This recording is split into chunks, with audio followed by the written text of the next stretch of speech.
This year, hundreds of schools competed in the ICCA's in acapella competition.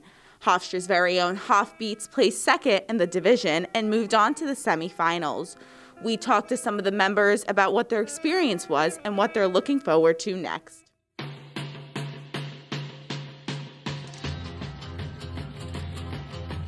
The ICCAs are the International Championship of Collegiate Acapella.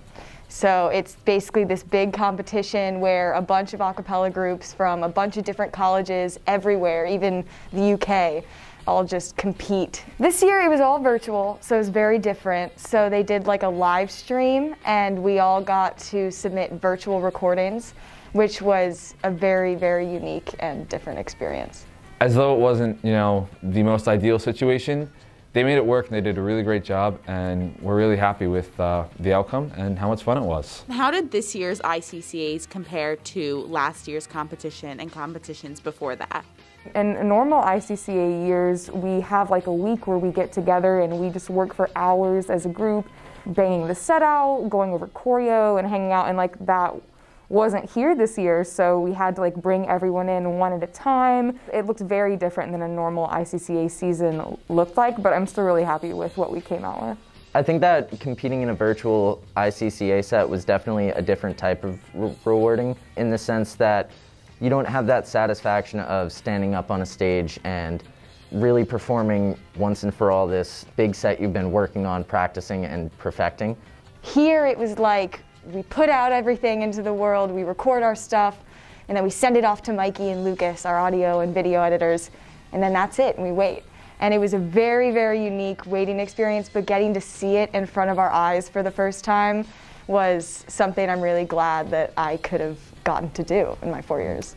Recording this set was tough, very tough, because of the pandemic and not being together, not even hearing who the guy I sing next to sounds like. So it was very tough, but the fact of how resilient this group was really made it rewarding, in the fact of we did that. We really just did that. There was a huge advantage for us going into this fact that we've been recording and mixing stuff since March, when school initially closed down, because a lot of these groups have never done it before, and we knew that we had been doing it for a while.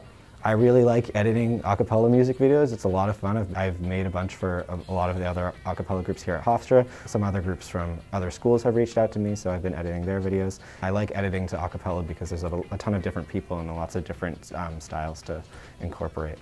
Editing the set took a long time. It definitely took a long time. I was ecstatic. I definitely exploded. I'm normally like a pretty reserved person, but I will say there was some screaming involved when I heard I won that mix. How'd you feel when you found out you were moving on to semis? I just felt so happy for the group. I knew I needed to give them a little something, a little bit of light throughout this very uncertain semester, and I think that was our light, and we're just really excited to move on and do it again in April. I'm really interested to see how the HofBeats hold up, and no matter what, I'm going to be proud of what we've done. Thank you so much to the HofBeats for speaking with me today. We wish you guys the best of luck in semifinals. For Hofstra Today, I'm Natalie Kate. Back to you, Katarina and Max.